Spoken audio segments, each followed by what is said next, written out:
Passei mais de 3 décadas tentando enterrar o que aconteceu nas profundezas das Great Smoky Mountains. Naquela época, eu era apenas uma mulher quieta, com uma câmera de segunda mão, e o hábito de me aventurar por trilhas que a maioria das pessoas nem se dava ao trabalho de encontrar. Eu nunca esperei testemunhar uma mulher encontrando o Bigfoot cara a cara, muito menos capturar o momento em uma fotografia. Mas a história de verdade começou no segundo em que eles perceberam que eu estava observando. O que aconteceu em seguida foi tão repentino, tão impossível, que passei anos tentando me convencer de que não podia ter sido real. Agora, pela primeira vez, estou pronta para contar tudo. Meu nome é Helena Vasquez, e o que estou prestes a contar vai mudar tudo o que você acha que sabe sobre o que existe nas florestas remotas da região selvagem dos Apalaches. Em abril de 1993, eu tinha 28 anos e trabalhava como técnica em eletricidade para uma companhia de energia em Knoxville, Tennessee. Mas minha verdadeira paixão sempre foi explorar as trilhas isoladas das Great Smoky Mountains e as áreas selvagens ao redor. Nos fins de semana, eu trocava meu uniforme de trabalho por botas de caminhada e partia para lugares onde poucas pessoas se aventuravam. Naquela primavera, eu tinha economizado 2 semanas de férias e planejado uma expedição solo pelas seções mais remotas das Smokies. Eu tinha um roteiro ambicioso: seguir algumas antigas trilhas de extração de madeira que haviam sido abandonadas nos anos 60, explorar áreas que não apareciam nos mapas turísticos convencionais. Minha picape Chevy S10 1988 estava carregada com suprimentos para 10 dias. Barraca, saco de dormir, fogareiro Coleman, comida desidratada, purificador de água e meu equipamento fotográfico. A fotografia era meu outro grande amor. Desde adolescente, eu documentava minhas caminhadas com uma Canon AE-1, uma câmera robusta e confiável que eu havia comprado, usada em 1986. Eu sempre carregava vários rolos de filme Kodak Gold 200 e Tri-X400 para fotos em preto e branco. Eu também tinha uma lente teleobjetiva Canon de 300mm que me custou 3 meses de salário. Mas valeu cada centavo sempre que eu conseguia capturar um urso negro ou um peru selvagem a uma distância segura. Era uma terça-feira, 13 de abril, quando saí de Knoxville às 5 da manhã. A rodovia Interestadual 40 estava relativamente vazia àquela hora e logo peguei a saída em direção às estradas da montanha, rumo ao sul. Parei em Bryson City para tomar café da manhã no Smoky Mountain Diner, um estabelecimento clássico onde os biscuits com gravy eram lendários. O garçom, um homem de uns 60 anos chamado Harold, encheu minha garrafa térmica Stanley com café fresco quando mencionei que passaria dias na floresta. "Você vai sozinha?" ele perguntou, franzindo a testa com uma espécie de preocupação de pai. "Um guarda florestal esteve aqui na semana passada, dizendo que encontraram umas pegadas estranhas perto de Deep Creek. Provavelmente são só ursos saindo da hibernação", respondi, acostumada com as histórias locais. A região era famosa por seus avistamentos de Sasquatch, mas eu sempre fui cética. Em 7 anos explorando aquelas montanhas, eu nunca tinha visto nada que não pudesse ser explicado pela vida selvagem conhecida. Depois do café da manhã, dirigi por mais 45 minutos por estradas cada vez mais estreitas até chegar ao início da trilha que eu havia escolhido, a Hazel Creek Trail. Era um caminho menos conhecido que seguia um riacho de águas cristalinas montanha acima. Meu plano era segui-lo por 2 dias, até chegar a uma área de floresta antiga onde, segundo velhos mapas topográficos que estudei na biblioteca pública, havia uma clareira ampla que seria perfeita para acampar. Às 9h30 da manhã, tranquei minha picape, verifiquei 2 vezes minha mochila Kelty de 65 litros e comecei a caminhada. A temperatura estava em torno de 55 graus Fahrenheit, perfeita para caminhar com uma mochila pesada. O ar estava fresco e úmido, impregnado com o cheiro de tiçugas e tulipeiros gigantes. O som do riacho Hazel Creek à minha direita era como uma trilha sonora relaxante e constante. As primeiras horas foram tranquilas. Eu andava em um ritmo constante, parando ocasionalmente para fotografar cogumelos interessantes, crescendo em troncos caídos ou raios de sol que perfuravam o dossel da floresta. A trilha era bem conservada nos primeiros 5 quilômetros, provavelmente porque era acessível o suficiente para caminhantes casuais em busca de uma experiência de um dia.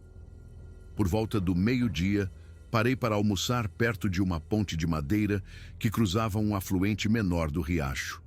Sentei-me em uma rocha plana, peguei meu sanduíche de pasta de amendoim e geleia, um clássico que não estraga fácil, e verifiquei meu mapa topográfico. Eu estava com um bom ritmo. Se mantivesse esse passo, chegaria à área de acampamento planejada antes do anoitecer. Enquanto comia, notei algo incomum. Havia pegadas frescas na lama perto da margem do riacho. Eram grandes, definitivamente maiores que minhas botas tamanho 8. Minha primeira reação foi pensar em um urso, mas o formato era estranho. Não tinha as marcas de garras características, era mais alongado, quase humanoide. Peguei minha câmera e tirei algumas fotos das pegadas, mais por curiosidade do que por acreditar que fosse algo extraordinário. Provavelmente só um caminhante com botas de trabalho grandes, pensei. Ou talvez as chuvas recentes tivessem distorcido pegadas humanas normais. Continuei minha jornada e a trilha se tornou menos definida após a marca de 16 quilômetros. Era aqui que os caminhantes casuais voltavam e apenas os mais experientes continuavam. A vegetação ficou mais densa e, ocasionalmente, eu tinha que passar por cima de troncos caídos que bloqueavam o caminho. Era exatamente o tipo de ambiente selvagem que eu amava. Pelas 4 da tarde, comecei a procurar um lugar para acampar.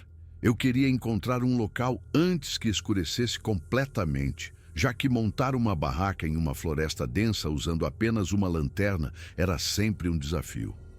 Foi quando eu ouvi pela primeira vez um som estranho, como um grito distante ecoando pelas montanhas.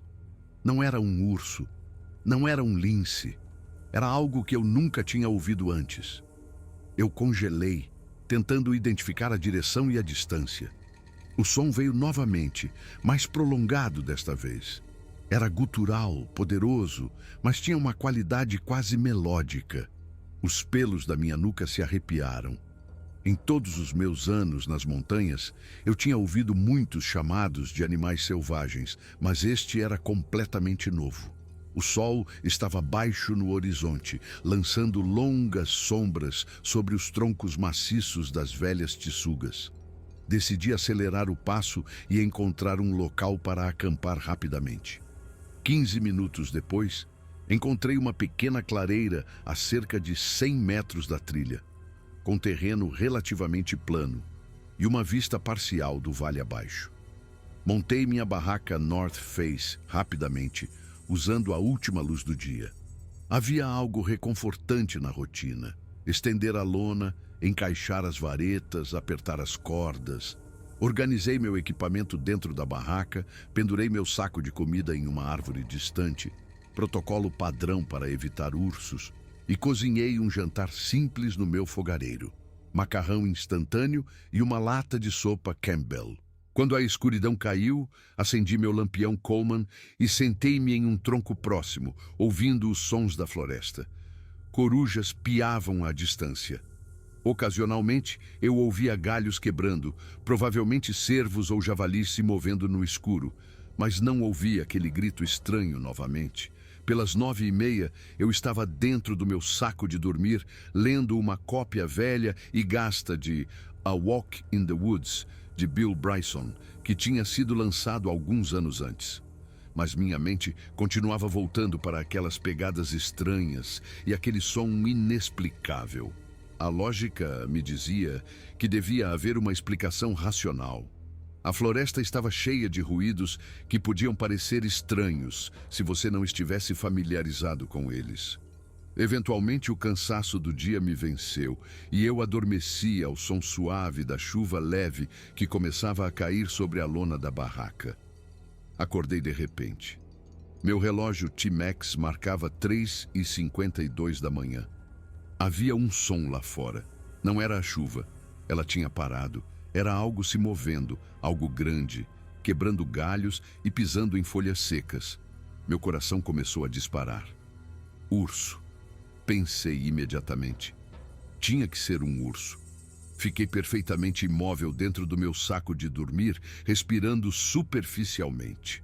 O protocolo para encontros com ursos era claro: pareça grande, faça barulho, não corra. Mas dentro de uma barraca à noite, a melhor estratégia geralmente era ficar quieto e esperar que o animal fosse embora.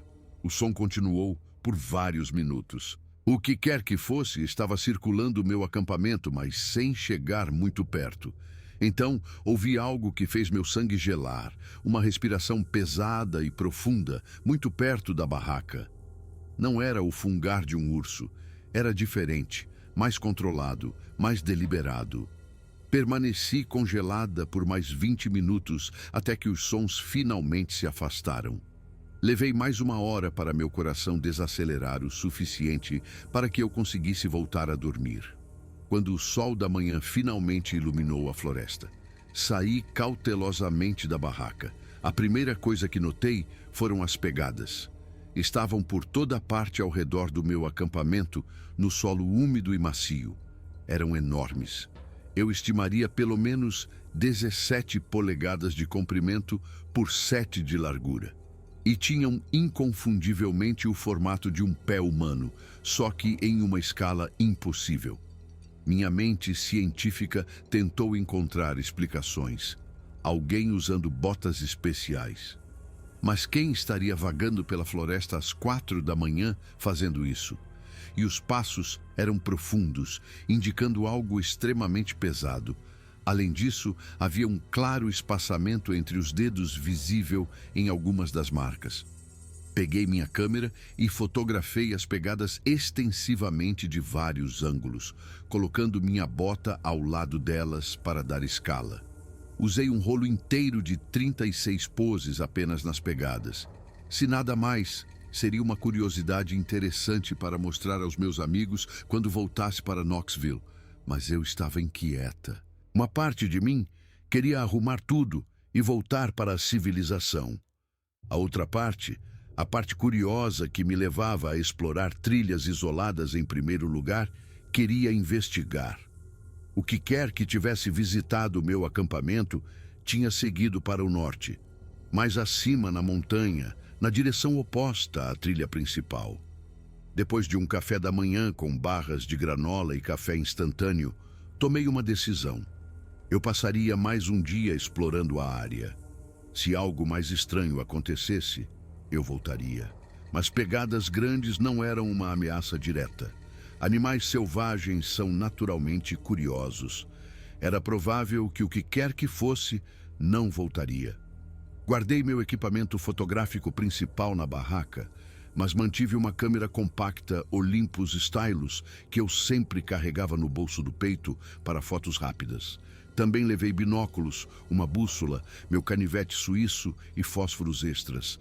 Decidi fazer uma caminhada de reconhecimento em um raio de alguns quilômetros, mapeando a área e vendo o que poderia encontrar. Segui aproximadamente a direção das pegadas, usando minha bússola para manter um rumo norte-nordeste.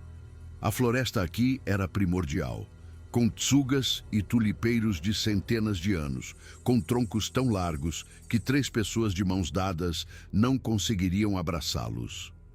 Havia algo de catedral nesses lugares. Um silêncio reverente, quebrado apenas pelo ocasional grasnar de um corvo e pelo sussurro do vento nas copas das árvores. Depois de cerca de 1 hora de caminhada, cheguei a um cume que oferecia uma vista parcial do vale abaixo. Foi quando eu vi, do outro lado de uma ravina íngreme, uma figura.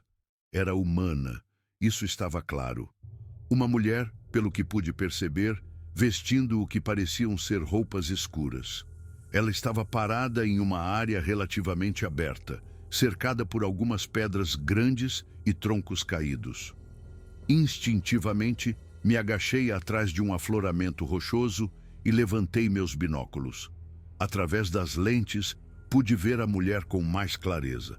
Ela parecia ter uns 50 anos, com cabelos grisalhos presos em uma trança prática e uma jaqueta de campo marrom. Ela tinha uma mochila aos pés e estava esperando. Sim, ela definitivamente parecia estar esperando por algo ou alguém. Minha curiosidade se aguçou. Eu estava tão longe da civilização que encontrar outra pessoa aqui era inesperado. Mas o que realmente capturou minha atenção foi seu comportamento. Ela ficava olhando ao redor nervosamente, checando um relógio no pulso, e depois olhava para a floresta densa ao norte. Decidi observar. Não era como se eu estivesse invadindo a privacidade de alguém. Estávamos em terras públicas e eu tinha tanto direito de estar ali quanto ela. Além disso, havia algo em toda a situação que parecia estranho. Quem marca um encontro no meio do nada? Fiquei ali por cerca de 15 minutos e então ouvi de novo. Aquele som, o grito gutural que eu tinha ouvido no dia anterior, mas desta vez estava muito mais perto, vindo da mesma direção para a qual a mulher estava virada. A mulher se endireitou imediatamente, e mesmo à distância, pude ver que ela estava tensa, expectante. E então, saindo da densa linha de árvores, veio algo que fez meu mundo parar. Era alto, incrivelmente alto. Eu estimaria cerca de 2,30 metros, talvez até mais. Era coberto por pelos castanho escuros que brilhavam levemente sob a luz filtrada da floresta. Andava ereto como um humano, mas havia algo de primitivo em seus movimentos, poderosos, mas estranhamente graciosos. Seus braços eram longos, pendendo quase até os joelhos, e mesmo à distância, através dos binóculos, pude ver o rosto. Era símil, mas não exatamente como qualquer primata que eu conhecia. A testa era pronunciada, o nariz chato, e havia uma expressão naqueles olhos: inteligência. Minha mão tremia tanto que quase deixei cair os binóculos. Sasquatch, Bigfoot, a criatura que deveria ser nada mais do que lenda, folclore, estava ali, a menos de 200 metros de distância, caminhando em direção à mulher da trança grisalha. E a mulher não estava correndo. Ela não parecia surpresa. Ela estava acenando como se cumprimentasse um velho amigo. Minhas mãos tremiam tanto que tive que abaixar os binóculos e respirar fundo várias vezes. Isso não era possível. O que eu estava vendo não podia ser real. Mas quando levantei os binóculos novamente, a criatura ainda estava lá, agora parada a cerca de 6 metros da mulher, e eles estavam se comunicando. Eu não conseguia ouvir o que estava sendo dito da minha posição do outro lado da ravina, mas eu podia ver os lábios da mulher se movendo. Ela estava falando com ele, e a criatura, eu mal conseguia processar como chamá-la, estava respondendo com gestos, movendo suas mãos maciças no que pareciam ser padrões deliberados. Em um ponto ela inclinou a cabeça e eu juro que vi o que parecia ser um aceno de compreensão. Meu instinto de fotógrafa de repente despertou em meio ao choque. Evidência. Eu precisava de evidência. Com os dedos trêmulos, alcancei o bolso do meu peito e tirei minha Olympus Stylus. Era uma câmera compacta, não ideal para fotos à distância, mas era o que eu tinha. Minha Canon, com a lente de 300mm, estava no acampamento e eu me amaldiçoei por não tê-la trazido. Levantei a câmera lentamente, tentando manter meus movimentos mínimos. Eu estava parcialmente escondida atrás do afloramento rochoso, com a vegetação fornecendo cobertura adicional, mas estava paranoica de que qualquer movimento brusco pudesse chamar a atenção.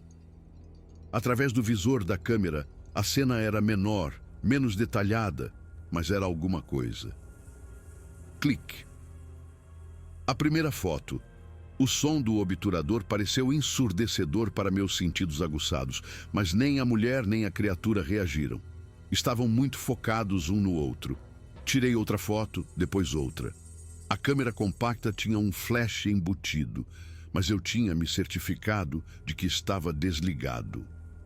A última coisa que eu precisava era de um flash brilhante, entregando minha posição. Através do visor, observei enquanto a mulher pegava em sua mochila o que parecia ser um saco de papel pardo. Ela o abriu e tirou algo. Eu não conseguia distinguir o que era, mesmo com os binóculos. Comida, talvez. Ela estendeu a mão e a criatura deu um passo mais perto, estendendo uma mão maciça. A mão. Meu Deus, a mão era enorme, facilmente o dobro do tamanho de uma mão humana, com dedos grossos cobertos de pelos ásperos. Mas a maneira como se movia, a destreza com que pegou o que quer que a mulher estivesse oferecendo, falava de uma criatura muito mais sofisticada do que qualquer macaco que eu já tinha visto em documentários sobre a natureza. A criatura levou o item à boca, definitivamente comida, e pareceu mastigar pensativamente. A mulher estava falando novamente, mais animada agora, gesticulando em direção ao vale abaixo e depois de volta para a floresta densa. A criatura respondeu com uma série de vocalizações baixas que atravessaram a ravina como sons profundos e retumbantes. Não eram palavras, certamente, mas havia uma cadência neles, um padrão que sugeria uma comunicação muito mais complexa do que simples chamados de animais. O que aconteceu em seguida ainda me dá arrepios quando me lembro. A criatura de repente enrijeceu. Sua cabeça virou bruscamente para a direita. Estava olhando quase diretamente para onde eu estava escondida.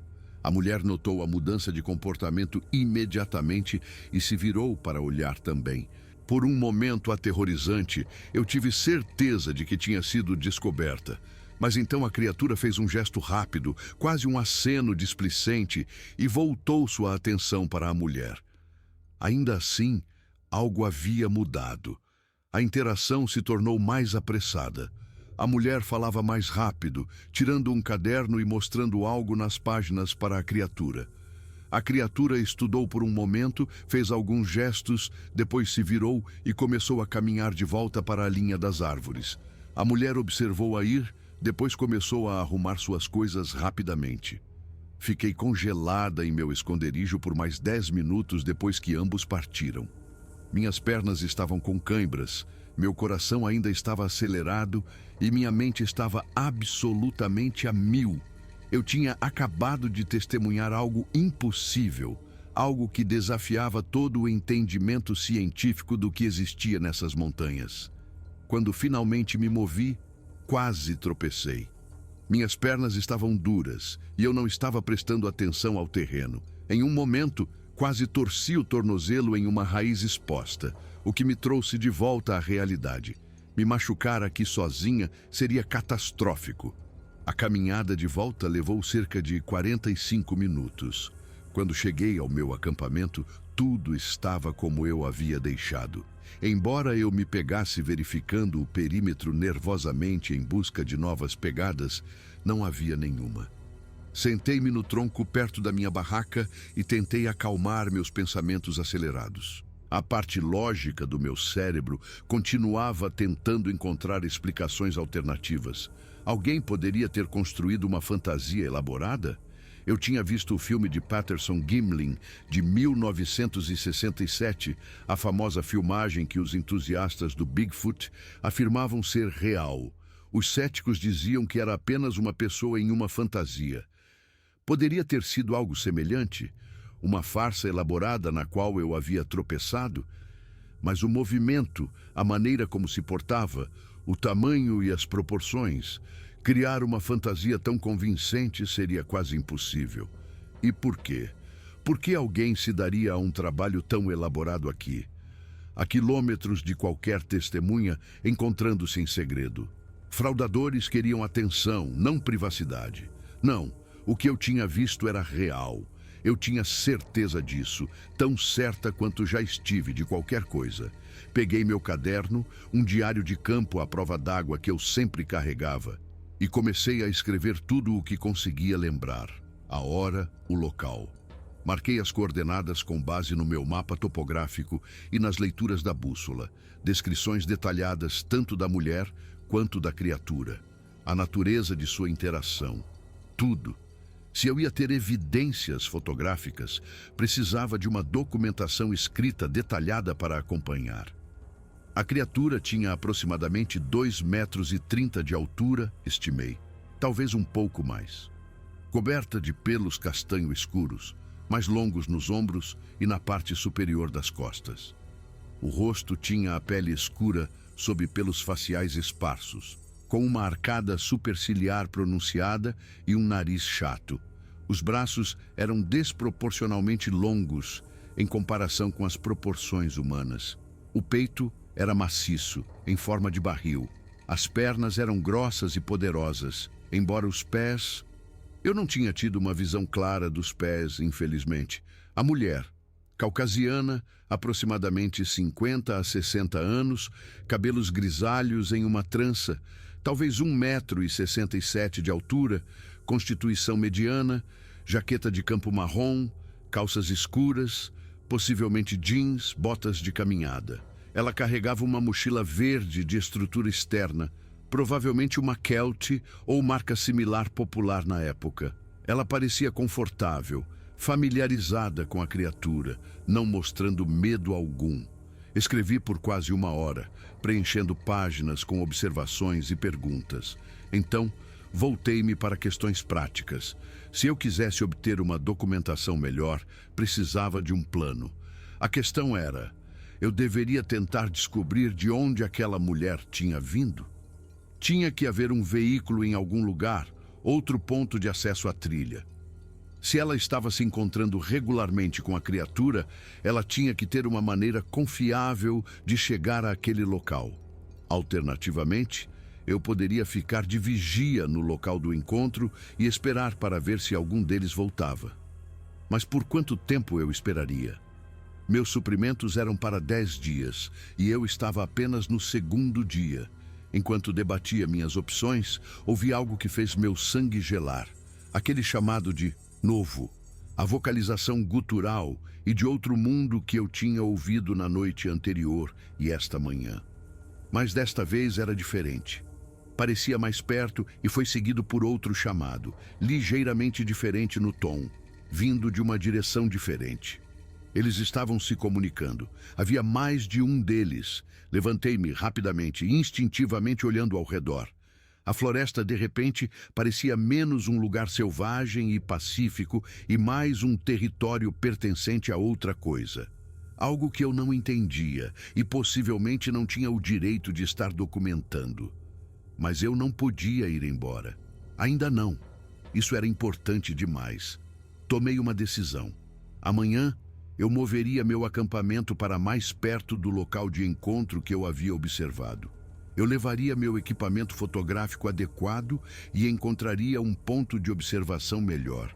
Se aquela mulher voltasse, se a criatura voltasse, eu estaria pronta. Eu tiraria fotografias claras e inegáveis que provariam ao mundo o que eu tinha visto. Naquela noite, enquanto aquecia um pacote de estrogonofe de carne liofilizado no meu fogareiro Coleman, não conseguia parar minhas mãos de tremer.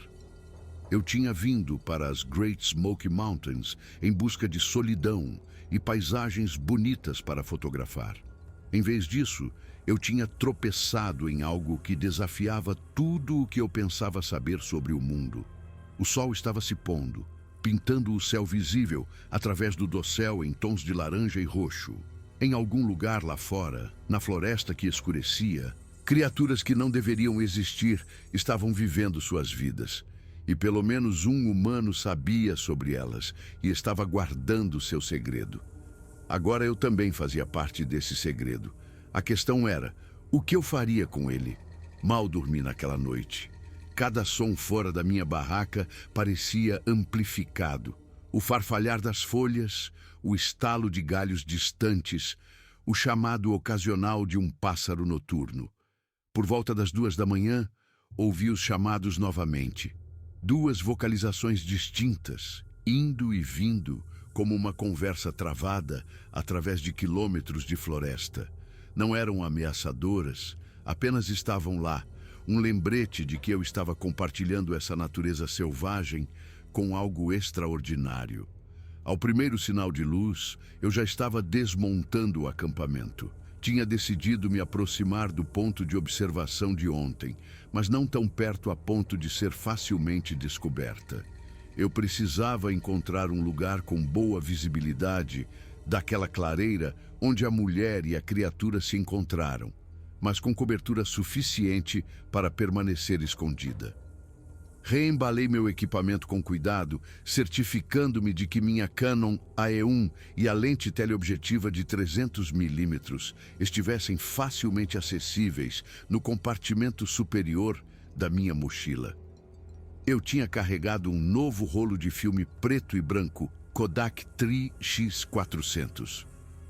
Era mais rápido que o filme colorido, melhor para as condições de pouca luz sob o dossel da floresta. E o grão poderia até adicionar credibilidade ao que quer que eu capturasse. Nítido demais, e as pessoas poderiam pensar que era falso. A caminhada para me realocar levou cerca de 2 horas. Eu estava me movendo mais devagar, mais deliberadamente, constantemente procurando por qualquer sinal das criaturas ou da mulher misteriosa.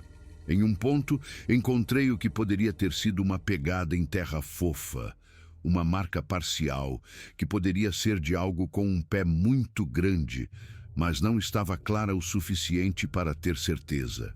Encontrei meu novo local de acampamento por volta das 9 da manhã. Era uma pequena depressão natural, a cerca de 150 metros da clareira onde eu tinha testemunhado o encontro de ontem. Desta vez, do mesmo lado da ravina. Uma tsuga caída havia criado uma barreira natural contra o vento, e a vegetação rasteira ao redor era espessa o suficiente para esconder minha barraca de uma observação casual. Mais importante, havia uma posição a cerca de 30 metros do acampamento, onde eu poderia me instalar e ter uma linha de visão clara para a área de encontro. A montagem levou mais 1 hora. Eu queria tudo organizado. A barraca posicionada para acesso rápido, mas escondida da vista. A comida devidamente armazenada e, o mais crucial, meu posto de observação preparado. Encontrei um lugar entre 2 grandes rochas cobertas de musgo, onde eu poderia sentar confortavelmente por longos períodos.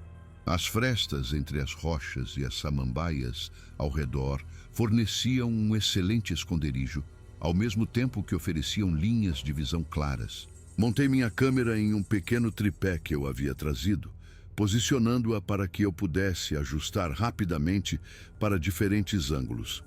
Ao lado, coloquei meus binóculos e meu caderno. Eu também tinha trazido uma garrafa térmica de café e algumas barras de granola. Se eu ia ficar de vigia neste local, precisava estar preparada para longas esperas. Pelas 11 da manhã, eu estava em posição. E então, eu esperei. Vigílias, aprendi rapidamente, são brutalmente chatas. Nos filmes, algo sempre acontece rapidamente. Na realidade, você fica sentado por horas com nada além de seus pensamentos e os sons ambientes da floresta. Observei esquilos perseguindo uns aos outros em troncos de árvores. Observei um pequeno rebanho de veados de cauda branca passar pelo vale abaixo. Um falcão de cauda vermelha circulava acima, provavelmente caçando ratos do campo. Mas nenhuma mulher com uma trança grisalha, nenhum Sasquatch. Mantive minha posição até que a luz começou a diminuir por volta das 6 da tarde. Então, cuidadosamente voltei para o acampamento. Minhas pernas estavam duras, minhas costas doíam. E eu não tinha nada para mostrar, exceto algumas fotos decentes de veados. O terceiro dia seguiu o mesmo padrão. Acordar ao amanhecer, no posto de observação às 7 da manhã, esperando até o anoitecer. Nada. Comecei a me perguntar se eu estava errada sobre este ser um ponto de encontro regular. Talvez tivesse sido uma coisa única, ou talvez eles se encontrassem em um cronograma que eu ainda não tinha descoberto. Semanal, mensal. Naquela noite, enquanto eu estava sentada perto da minha barraca comendo um pacote de Chili Mac da Mountain House, eu os ouvi novamente. Os chamados mais próximos do que antes. E desta vez, havia algo diferente nas vocalizações. Uma qualidade que soava quase curiosa, investigativa. Tive a sensação inquietante de que eles sabiam que eu estava aqui. Eles estavam cientes da nova presença humana em seu território.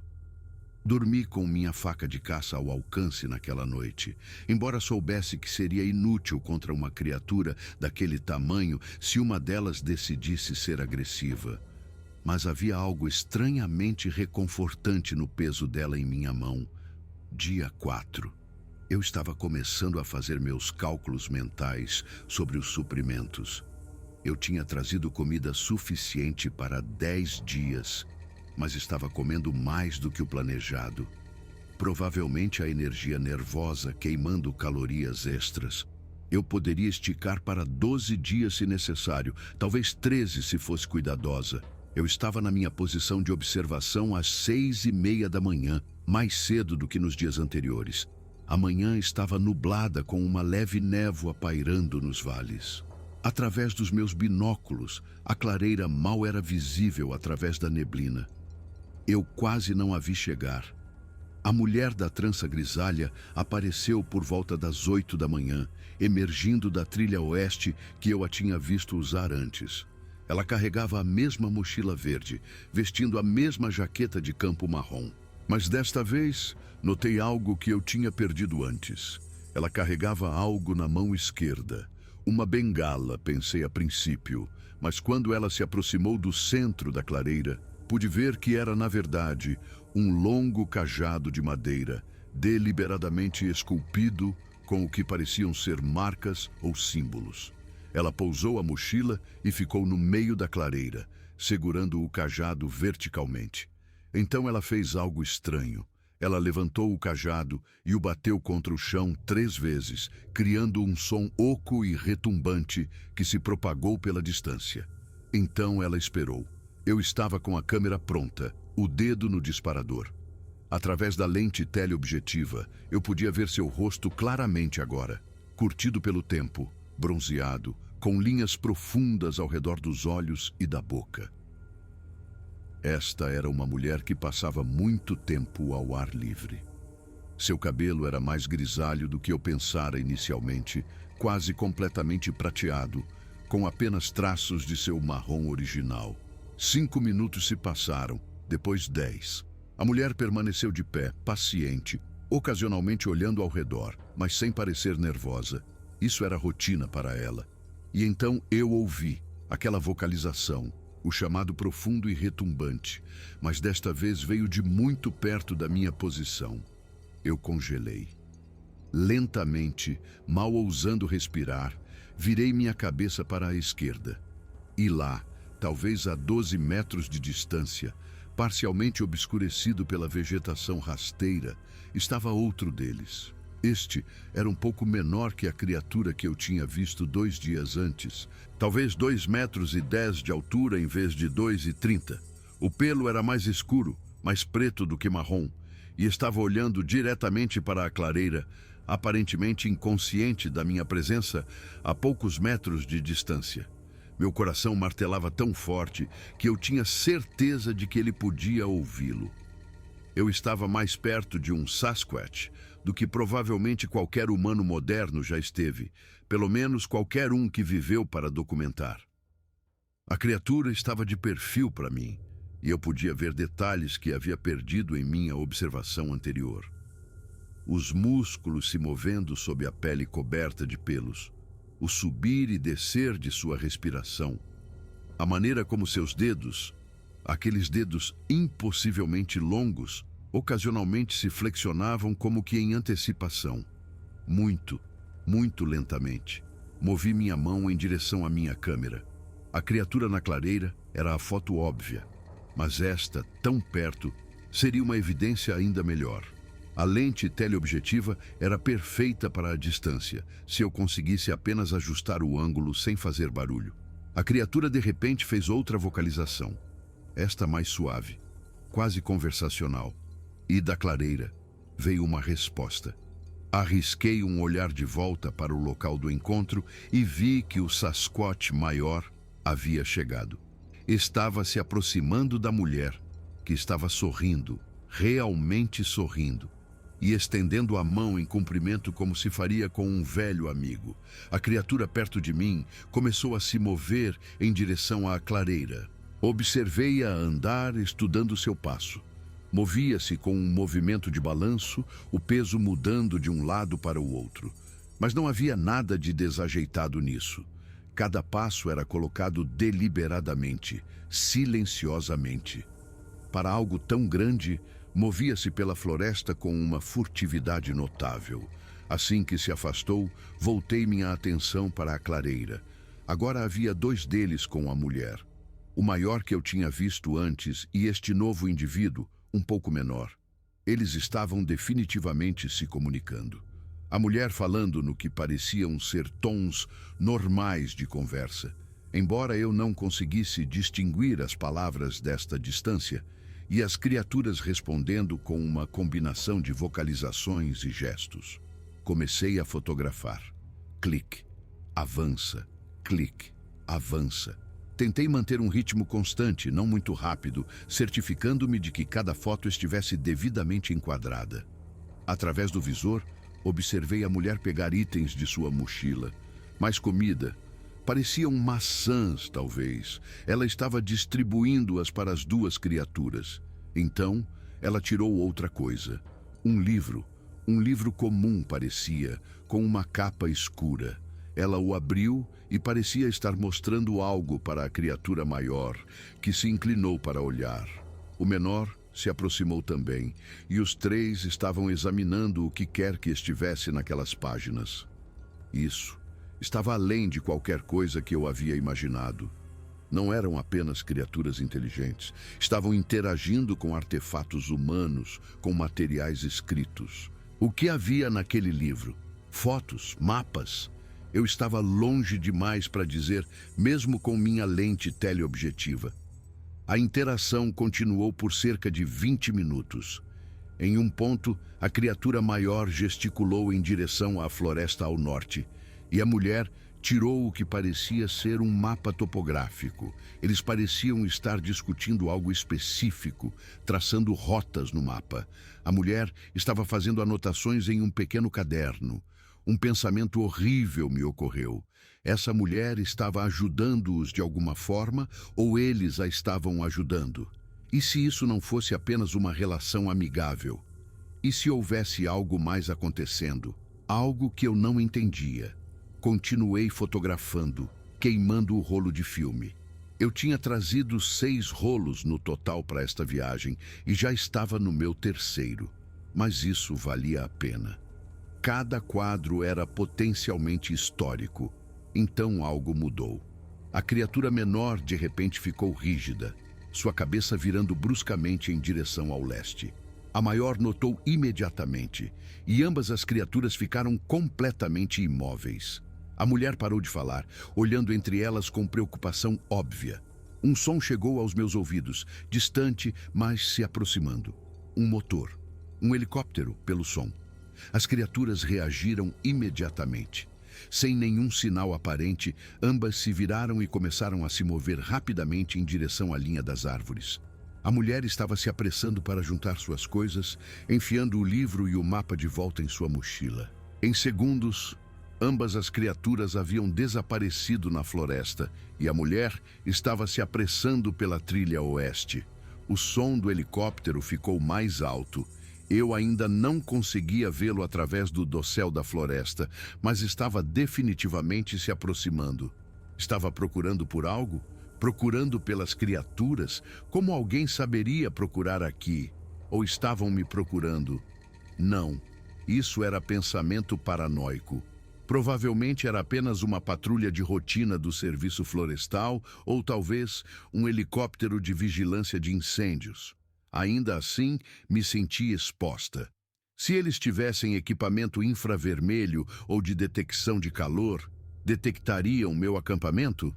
Decidi ficar na minha posição de observação, escondida entre as rochas, até que o helicóptero passasse. Por cerca de 15 minutos, pude ouvi-lo circulando a área geral, embora nunca tenha tido uma visão clara através do dossel espesso. Então, o som se desvaneceu para o oeste. Fiquei escondida por mais 1 hora antes de voltar ao acampamento. A experiência me abalou. Não apenas as criaturas em si, mas a complexidade do que eu estava testemunhando. Esta mulher vinha se encontrando com eles regularmente. O cajado esculpido, o livro, os mapas. Este não era um encontro aleatório. Era um relacionamento, possivelmente de longa data. E outra pessoa, quem quer que estivesse naquele helicóptero, poderia estar ciente de que algo estava acontecendo nesta área. Passei o resto do dia no acampamento, processando. Não voltei ao ponto de observação. Em vez disso, sentei-me com meu diário e meus pensamentos, escrevendo tudo e tentando dar sentido a tudo aquilo. Ao anoitecer, eu tinha um novo plano. Amanhã, eu não iria apenas observar.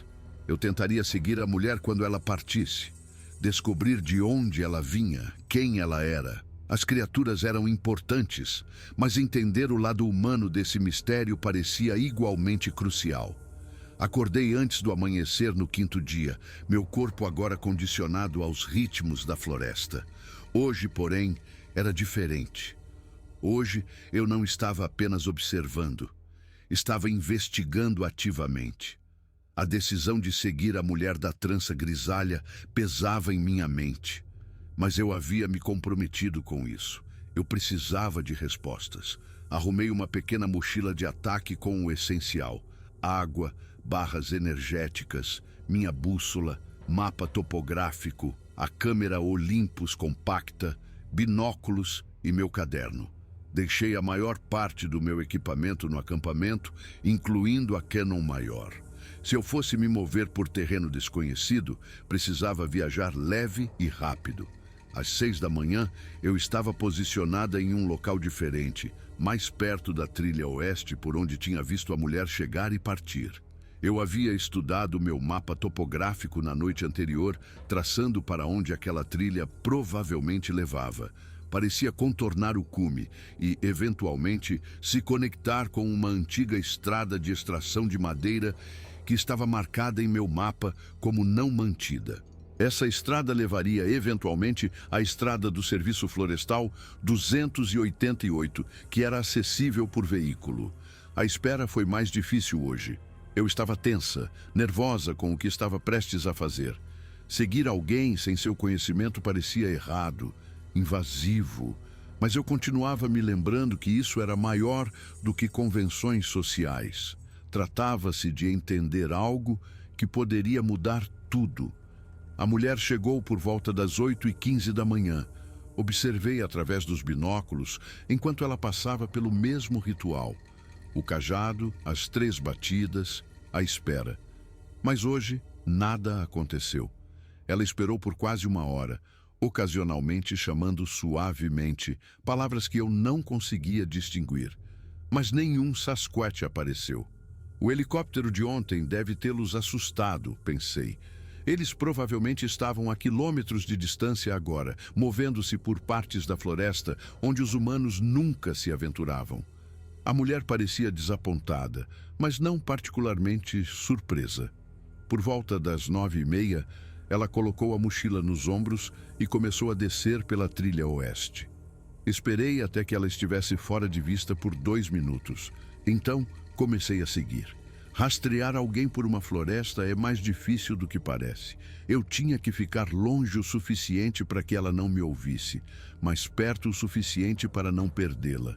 A trilha era fraca em alguns lugares e eu tinha que me mover com cuidado para evitar quebrar galhos ou perturbar pedras que pudessem fazer barulho. Na primeira hora, foi simples. A trilha serpenteava por uma floresta antiga, descendo gradualmente. Eu podia vislumbrar a mulher à frente ocasionalmente, quando a trilha se endireitava ou quando cruzávamos áreas mais abertas. Ela se movia com a confiança de alguém que havia percorrido aquela rota muitas vezes. Então a trilha se bifurcou. Eu estava olhando para baixo, cuidando de onde pisava, e quando levantei o olhar, ela havia sumido. Congelei, escutando. Para que lado ela tinha ido? A bifurcação da esquerda parecia mais usada, mas a da direita seguia na direção da estrada de extração de madeira que eu havia identificado no meu mapa. Esperei, forçando os ouvidos para qualquer som de movimento. Nada. Eu a tinha perdido. Amaldiçoando silenciosamente, examinei o chão.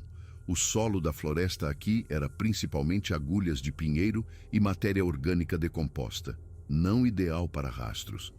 Mas então avistei algo. Uma marca de arranhão recente em uma raiz, exposta na bifurcação da direita. Ela tinha ido para a direita. Continuei, movendo-me com ainda mais cuidado agora. A trilha aqui era quase invisível, apenas uma leve depressão na vegetação que sugeria uso ocasional. Esta não era uma trilha mantida, era outra coisa, uma trilha de caça que havia sido adaptada para uso humano ou uma rota deliberadamente obscura. Depois de outros 45 minutos, ouvi algo que me fez parar imediatamente. Vozes, a voz da mulher e outra voz, feminina, mais jovem, com um sotaque que não consegui identificar. Elas estavam perto, talvez a 50 metros de distância. Rastejei para a frente lentamente, mantendo-me abaixada, até que pude ver através da vegetação. Havia uma pequena clareira à frente e nela um acampamento. Não um acampamento temporário de mochileiros como o meu. Este era mais estabelecido. Uma grande tenda de lona, do tipo usado por guias de caça, estava montada sobre uma plataforma de madeira. Havia um anel de fogo de pedra com uma grelha, um esconderijo de comida pendurado em um galho robusto e o que parecia ser vários equipamentos sob lonas. A mulher que eu estava seguindo estava lá, conversando com outra mulher que provavelmente tinha seus 30 e poucos anos, vestindo uma camisa de flanela e jeans, com cabelo escuro e cacheado cortado curto. Elas estavam examinando algo em uma mesa improvisada. Mapas, parecia, espalhados e presos com pedras. Posicionei-me cuidadosamente atrás de um tronco caído coberto de musgo e peguei meus binóculos. Daqui eu podia observar sem ser vista, desde que ficasse imóvel e em silêncio. Nada hoje, a mulher da trança grisalha estava dizendo. Esperei mais de 1 hora. O helicóptero de ontem provavelmente os empurrou para as terras altas. A mulher mais jovem respondeu, seu sotaque mais claro agora. Ligeiramente sulista, talvez da Geórgia ou do Alabama. Droga, é a 3ª vez este mês. O serviço florestal está fazendo mais sobrevoos do que o normal. Pode ser vigilância de incêndio, tem estado seco. Ou pode ser o pessoal do Harrison. A mulher da trança balançou a cabeça. Harrison não sabe sobre esta área. Fomos cuidadosos. Harrison. Quem era Harrison? Ouvi atentamente, desejando ter alguma forma de gravar essa conversa. Minha mão se moveu para o meu caderno e, com cuidado e em silêncio, comecei a tomar notas. Precisamos mover o ponto de encontro de novo, disse a mulher mais jovem. Mais ao norte, mais alto, em algum lugar que os helicópteros não possam acessar facilmente. Eles não vão gostar disso. Estão confortáveis com esta área. Levou 3 anos para estabelecer este nível de confiança. 3 anos. Isso vinha acontecendo há 3 anos. Minha mente girava. Quantos encontros tinham ocorrido? Quanto contato? A mulher da trança parecia preocupada. Tem outra coisa. Acho que alguém pode estar observando. Meu sangue gelou. O que você quer dizer? O grupo familiar. O patriarca mencionou na semana passada. Ele disse que sentiram outro humano no território, alguém que não fazia parte dos padrões de patrulha usuais. Ele descreveu como uma energia curiosa, não ameaçadora, mas presente. Podia ser um mochileiro. Estamos naquele setor. Você sabe como é remoto. Não vemos ninguém além de pessoal autorizado há anos. A mulher mais jovem franziu a testa. Talvez precisemos suspender o contato por um tempo. Se houver uma testemunha, se alguém documentou alguma coisa... Eu sei, mas estamos tão perto, Sarah. Os dados do padrão de migração por si só são inestimáveis. E eles finalmente estão começando a compartilhar informações sobre os grupos do norte. Sarah, pelo menos eu tinha um nome agora. A mulher mais jovem caminhou até o anel de fogo e serviu-se de café de um bule de esmalte amassado. A fundação não vai gostar de uma suspensão. Eles estão esperando o relatório de território da primavera até abril. Fundação. Isso era maior do que apenas duas mulheres encontrando o Sasquatch. Havia uma organização envolvida. A fundação pode esperar, respondeu a mulher da trança com firmeza. Nossa diretriz principal é a proteção. Se a exposição acontecer porque forçamos a barra, tudo pelo que trabalhamos está perdido. Tudo o que eles confiaram a nós é comprometido. Elas continuaram conversando, mas a discussão se voltou para logística, corridas de suprimentos, manutenção de equipamentos, algo sobre uma programação de rádio. Fiquei escondida, processando o que tinha ouvido. Essas mulheres não eram apenas entusiastas ou pessoas aleatórias que tropeçaram em algo. Isso era organizado, de longo prazo e financiado por algum tipo de fundação.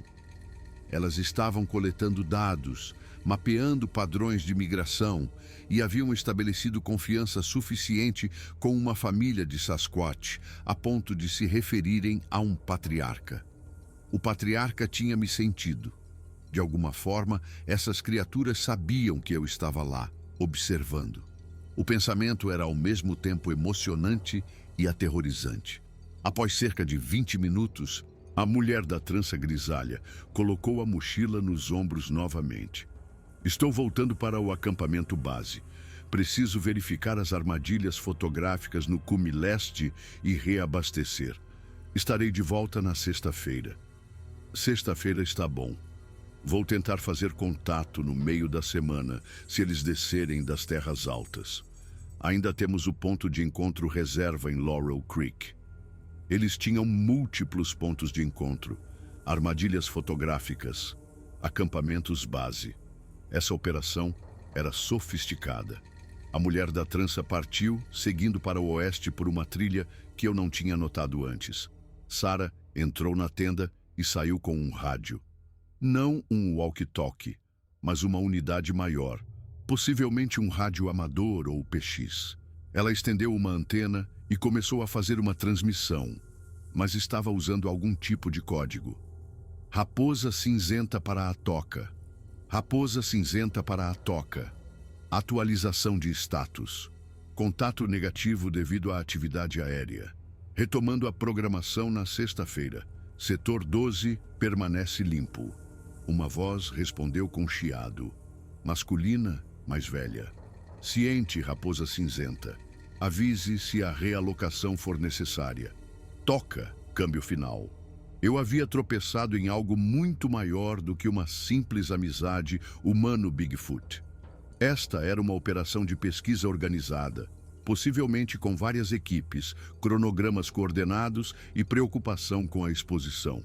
Eles tinham codinomes, protocolos de rádio e falavam sobre pessoal autorizado e a proteção das criaturas. A questão era, o que eu ia fazer com essa informação? Fiquei escondida por mais 1 hora, observando Sarah se mover pelo acampamento.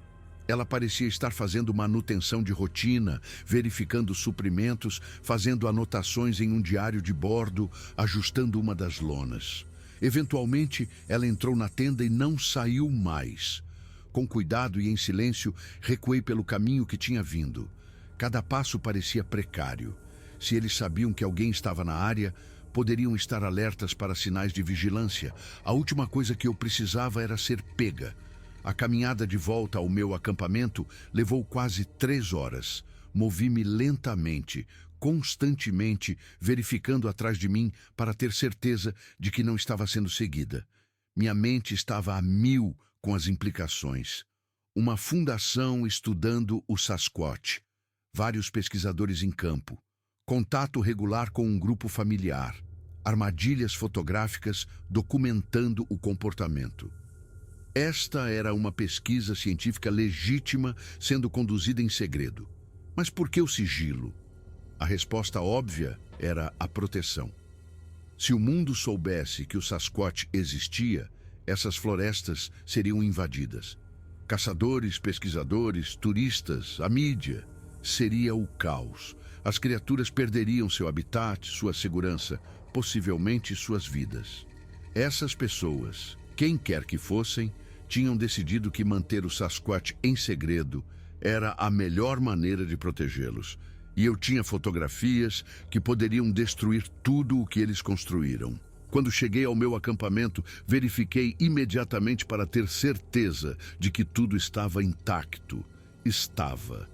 Sentei-me pesadamente em meu saco de dormir e tirei os 3 rolos de filme expostos da minha mochila. Esses pequenos cartuchos continham evidências que poderiam provar que o Sasquatch existia, mas também continham evidências que poderiam colocar em perigo uma espécie inteira e destruir anos de pesquisa cuidadosa. O dilema ético era esmagador. Como cidadã, eu não tinha a obrigação de compartilhar essa descoberta. Este era um dos grandes mistérios da criptozoologia, possivelmente o maior. A comunidade científica merecia saber, a humanidade merecia saber. Mas e as criaturas em si? Elas haviam sobrevivido de alguma forma por milhares de anos, permanecendo escondidas. Elas tinham inteligência, estruturas familiares, territórios. Eram pessoas, de certa forma, não humanas, mas merecedoras das mesmas considerações que daríamos a qualquer espécie senciente. E os pesquisadores? Eles haviam dedicado anos, pelo menos 3, provavelmente mais, para estabelecer confiança e coletar dados. Se eu expusesse tudo, o trabalho deles seria destruído. A fundação seria fechada.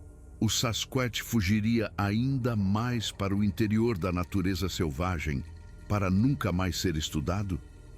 Passei o resto da tarde lutando com essas questões.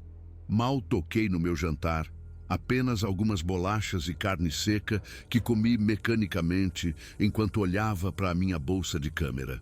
Ao anoitecer, eu os ouvi novamente, os chamados ecoando pelos vales. Mas desta vez, eles soavam diferentes, quase melancólicos, como se estivessem lamentando algo perdido. O patriarca sabia que eu estava aqui. Ele havia contado aos pesquisadores.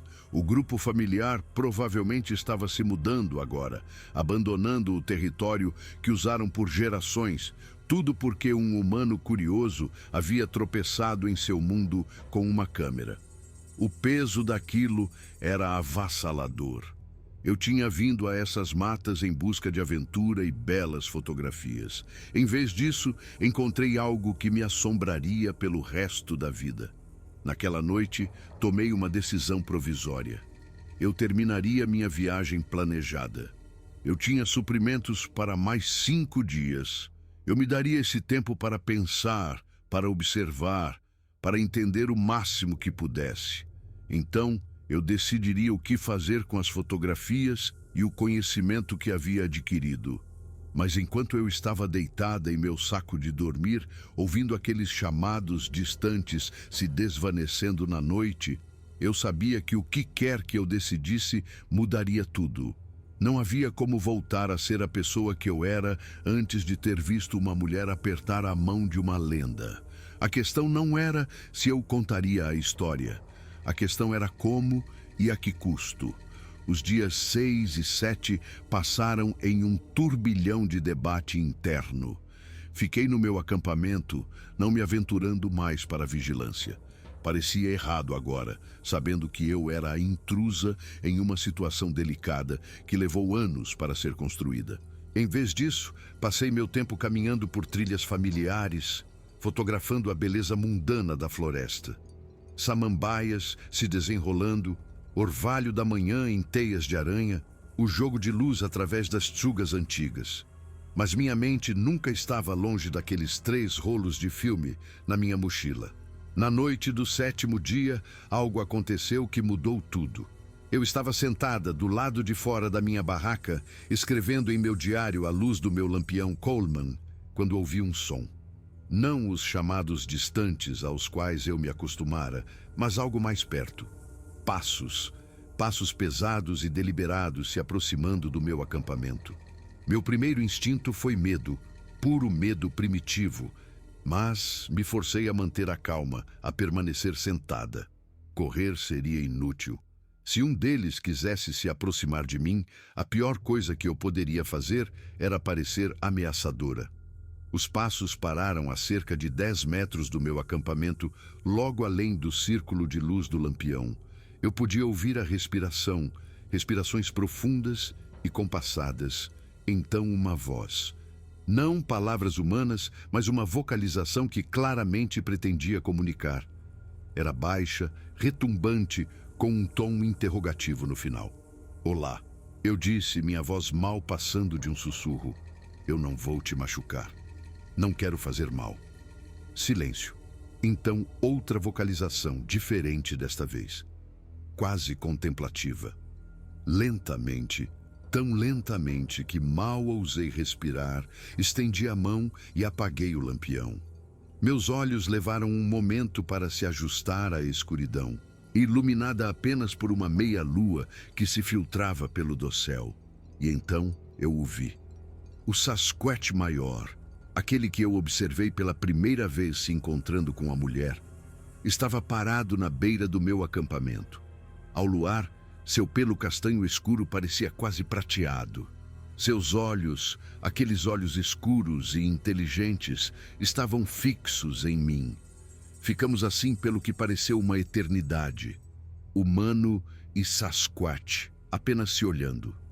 Eu podia ver o subir e descer de seu peito maciço.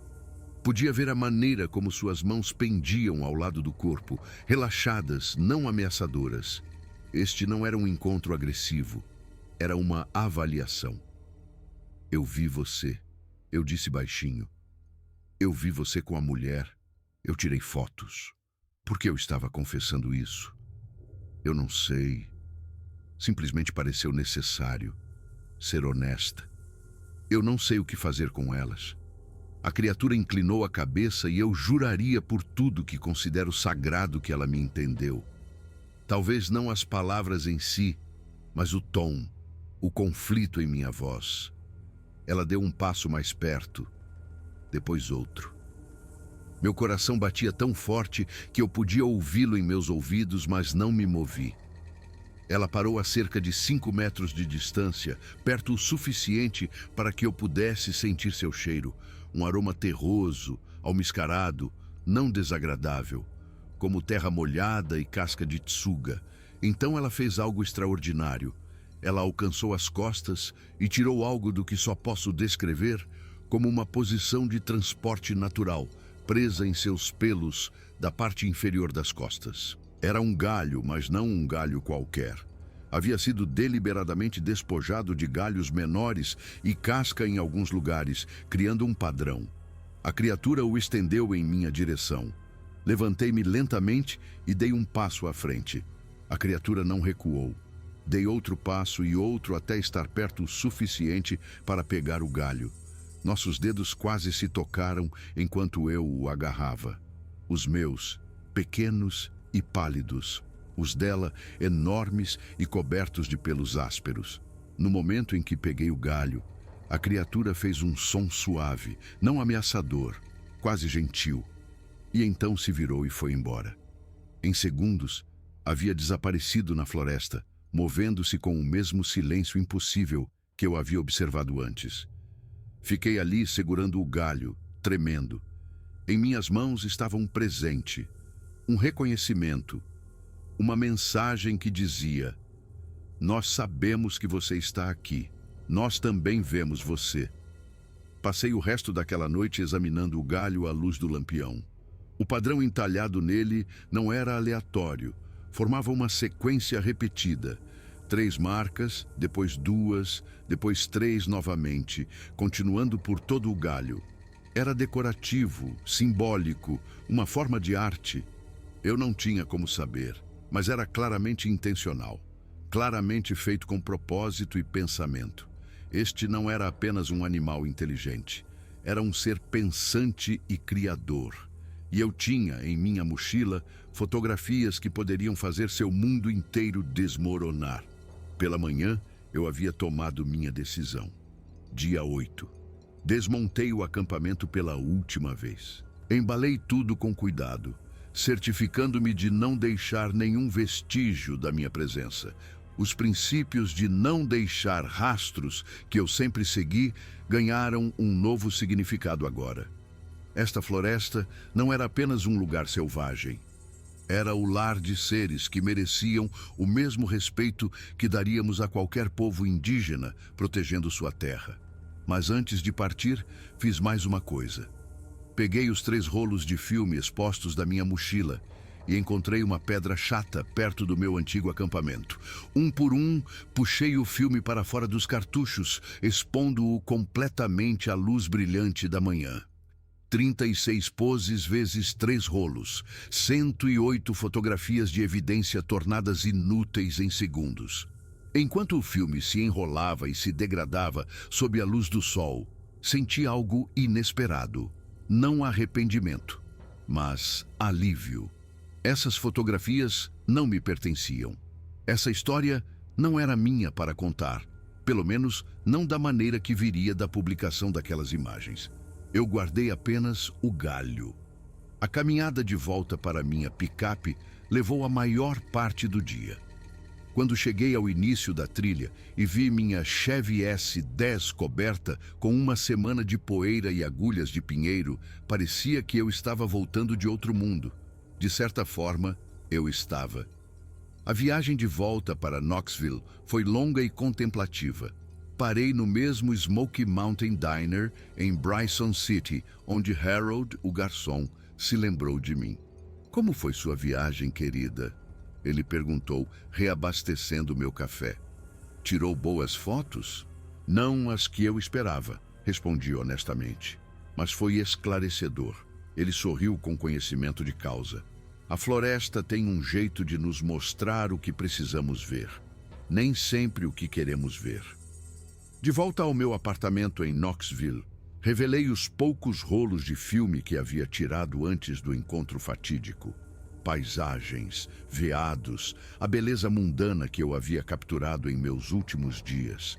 Eu tinha uma foto da minha Olympus compacta que mostrava a mulher da trança à distância, muito longe e muito sem nitidez para ser útil como prova. Guardei-a em meus arquivos pessoais, mas nunca a mostrei a ninguém.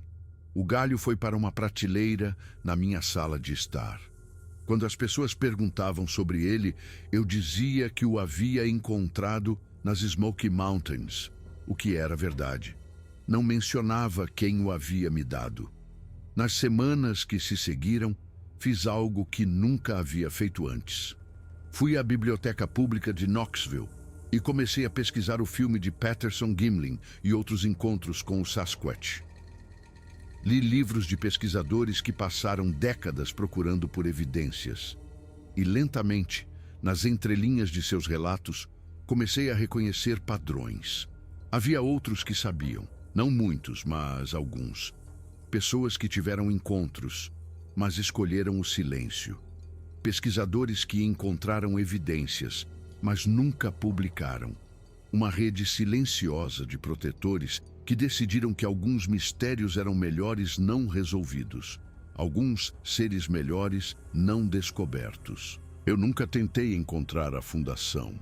Nunca voltei àquela área específica das Great Smoky Mountains, mas continuei a caminhar e a fotografar a natureza selvagem. E sempre carreguei um sentimento de conhecimento, que nos lugares profundos, nas florestas antigas onde os humanos raramente se aventuravam, havia outros observando, vivendo, sobrevivendo. Porque pessoas como aquela mulher da trança grisalha e seus colegas haviam escolhido a proteção em vez do reconhecimento. Cerca de 6 meses depois, em outubro de 1993, recebi um pacote no meu apartamento. Não havia remetente, apenas um carimbo postal de Bryson City. Dentro havia um livro, The Hidden Wilderness, Cryptozoology and Conservation Ethics, do Dr. Robert Crawford. Eu nunca tinha ouvido falar dele. Parecia uma publicação acadêmica de uma pequena editora, não amplamente distribuída. Enfiado na capa interna, havia um bilhete em papel branco liso, escrito à mão. Obrigado por sua descrição. O patriarca se lembra de você. Um amigo. Li o livro de capa a capa em 2 dias. Era ostensivamente sobre a ética de procurar por espécies desconhecidas. Mas lendo nas entrelinhas, ficou claro que o autor sabia mais do que estava dizendo. Havia referências à documentação responsável, ao fardo do observador e ao paradoxo da proteção. Como provar que algo existe poderia ser a própria coisa que o destrói. Na sessão de agradecimentos, ele agradecia aos pesquisadores de campo dedicados que escolheram a tutela em vez da glória. Fiquei me perguntando se a mulher da trança e Sarah estavam entre aqueles pesquisadores anônimos. Nos anos seguintes, continuei minhas caminhadas de fotografia, eventualmente transformando-as em uma carreira freelance. Fotografei para revistas de atividades ao ar livre, organizações de conservação e conselhos de turismo. Meu trabalho era bom. Ganhei até alguns prêmios. Mas nunca esqueci que as fotografias mais significativas que já tirei foram aquelas que destruí deliberadamente. Namorei, tive relacionamentos, mas nunca me casei. Como eu poderia explicar a alguém que tive em minhas mãos a prova de algo que o mundo queria saber e eu escolhi expô-la à luz? Que estive a menos de 5 metros de uma criatura que a ciência dizia não existir e aceitei um presente dela? Alguns segredos são grandes demais para compartilhar, mesmo com as pessoas que você ama. Em 1995, voltei às Great Smoky Mountains, embora não para a mesma área. Percorri trilhas diferentes, fotografei montanhas diferentes. Uma noite, acampando perto de Cades Cove, eu os ouvi novamente, aqueles chamados ecoando pelos vales. Eu sorri, levantei minha caneca de café em um brinde silencioso e sussurrei: permaneçam escondidos, meus amigos, fiquem seguros. Anos depois, em 2003, quando fiz 38 anos, tive um encontro em uma exposição de fotografia da natureza em Atlanta. Um homem idoso, provavelmente na casa dos 70, estava olhando para uma das minhas impressões, uma foto de uma manhã enevoada nas Smoky Mountains. Ele se virou para mim e disse: "Você passou um tempo nos lugares profundos." Não era uma pergunta. "Sim", respondi. "Há muito tempo." Ele estudou meu rosto por um momento. Depois, assentiu. "Alguns de nós sabem. Somos discretos sobre isso, mas sabemos. Há mais de nós do que você imagina. Pessoas que escolheram ser testemunhas em vez de denunciantes." "Você é?" perguntei. "Digamos apenas que faço pesquisa de campo há 40 anos. E os dados mais importantes são os dados que nunca publiquei." Ele estendeu a mão. Robert Crawford. Meus olhos se arregalaram. O autor do livro. Eu envio esse livro para qualquer pessoa que a equipe de campo identifica como um potencial simpatizante. A maioria das pessoas que têm encontros genuínos ou se convence de que estava enganada, ou não resiste a compartilhar a história. Mas alguns, muito poucos, entendem a responsabilidade que vem com o conhecimento. Ele sorriu calorosamente. "Você destruiu o filme, não foi?" Eu assenti. "Isso exige um caráter real. A maioria das pessoas teria guardado pelo menos 1 ou 2 cópias. Mas você entendeu que mesmo uma única fotografia, mesmo guardada em particular, é um risco. Alguém a vê depois que você morre e de repente se torna evidência. Conversamos por mais de 1 hora. Ele não me deu informações específicas, sem locais, sem nomes, sem detalhes sobre a fundação. Mas ele confirmou que havia um esforço organizado para estudar e proteger as populações de Sasquatch em toda a região dos Apalaches. Era financiado por uma coalizão de grupos de conservação, doadores privados e, curiosamente, certos ramos do serviço florestal que oficialmente negavam a existência do Sasquatch enquanto protegiam silenciosamente seu habitat. O público não está pronto, ele explicou. Talvez um dia, quando a humanidade tiver amadurecido o suficiente para ver outras espécies inteligentes como vizinhos, em vez de recursos ou curiosidades. Mas agora, a prova significaria destruição. Antes de nos separarmos, ele disse algo que nunca esqueci. Você recebeu um presente, não o galho, embora isso fizesse parte. O verdadeiro presente foi o saber. Você viu algo que a maioria dos humanos nunca verá. Você foi reconhecida por eles. Isso não é um fardo, Helena. É uma honra. Agora, em novembro de 2025, tenho 60 anos. Tive uma boa vida, rica em experiências, aventuras e lugares bonitos. O galho ainda está na minha prateleira, envelhecido agora, mas ainda mostrando aquelas marcas deliberadas. Às vezes, tarde da noite, eu o seguro e me lembro daquele encontro. Nunca mais tirei outra fotografia deles. Nunca tentei documentar ou provar o que eu sabia. Em vez disso, passei 3 décadas usando minha fotografia para defender a preservação da natureza selvagem, para manter as florestas antigas protegidas, para manter áreas sem estradas, onde coisas que não entendemos completamente possam continuar a existir. Conheci outros ao longo dos anos, outros como eu, que tiveram encontros e escolheram o silêncio. Não temos reuniões ou grupos formais, mas nos reconhecemos. Um certo olhar quando o Sasquatch surge na conversa. Uma paixão particular por proteger a natureza remota. Um sorriso de quem sabe quando alguém descarta a possibilidade. A verdade está lá fora, naquelas florestas profundas, naquelas montanhas remotas, naqueles lugares onde os humanos raramente vão.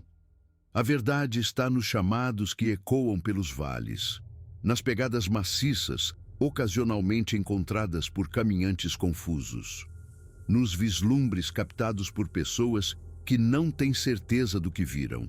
E a verdade é protegida por uma rede silenciosa de pessoas que decidiram que algumas coisas são mais importantes do que estar certo, do que ser famoso, do que ser acreditado. Eu nunca me arrependo de ter destruído aquelas fotografias. Elas não teriam provado nada no final. Especialistas teriam alegado adulteração. Céticos teriam exigido mais provas, e os que acreditam não precisariam delas de qualquer maneira. Mas destruí-las significou que uma família de seres inteligentes poderia continuar a viver sem ser perturbada. Poderia continuar a confiar nos poucos humanos que conquistaram essa confiança. Às vezes me pergunto se o patriarca ainda está vivo. Ele seria antigo agora para os padrões humanos, embora quem saiba qual seja a expectativa de vida de um Sasquatch. Me pergunto se ele ainda conta à sua família sobre a humana que observou e depois foi embora. Se meu encontro se tornou parte de sua história oral, da mesma forma que se tornou parte da minha. O mundo mudou tanto desde 1993. Temos a internet agora, câmeras digitais, drones, satélites que podem detectar uma placa de carro do espaço. É mais difícil para eles permanecerem escondidos, tenho certeza. Mas de alguma forma eles conseguem, porque ainda existem lugares muito remotos, muito acidentados, muito selvagens para nossa tecnologia penetrar completamente. E porque existem pessoas, pesquisadores, guardas florestais, caminhantes como eu, que se tornaram guardiões de seu segredo. Esta é a minha história. Eu a escrevi finalmente, depois de 32 anos carregando-a sozinha. Não espero que você acredite. Não preciso que você acredite. Mas espero que isso o faça pensar duas vezes antes de exigir provas. Antes de insistir que todo mistério seja resolvido, que todo desconhecido seja documentado. Algumas coisas merecem permanecer nas sombras, alguns seres merecem viver sem serem perturbados, e alguns segredos são guardados não por medo ou engano, mas por amor e respeito. As Great Smoky Mountains ainda estão lá, ainda selvagens, ainda protegendo seus habitantes. Se você for lá e eu o encorajo a ir, é de uma beleza de tirar o fôlego. Ande com cuidado, respeite a terra. E se você tiver muita sorte, se aventurar o suficiente nos lugares profundos, pode ouvir algo que não consegue explicar. Pode ver algo que não deveria existir. E se o fizer, espero que você entenda que o maior presente não é o ver. É o guardar desse segredo, a honra de sua confiança, o reconhecimento de que compartilhamos este mundo com seres que escolheram permanecer escondidos e nosso respeito por essa escolha. O galho ainda está na minha prateleira. Um lembrete da noite em que uma lenda estendeu a mão para uma humana assustada e disse sem palavras: "Nós também vemos você." E aquilo foi o suficiente. Foi tudo. Penso naquele momento com frequência, especialmente agora que estou mais velha e o tempo parece se mover de forma diferente do que antes. Há noites em que não consigo dormir, quando os sons da cidade do lado de fora da minha janela parecem muito altos e artificiais, e eu pego aquele galho na minha prateleira.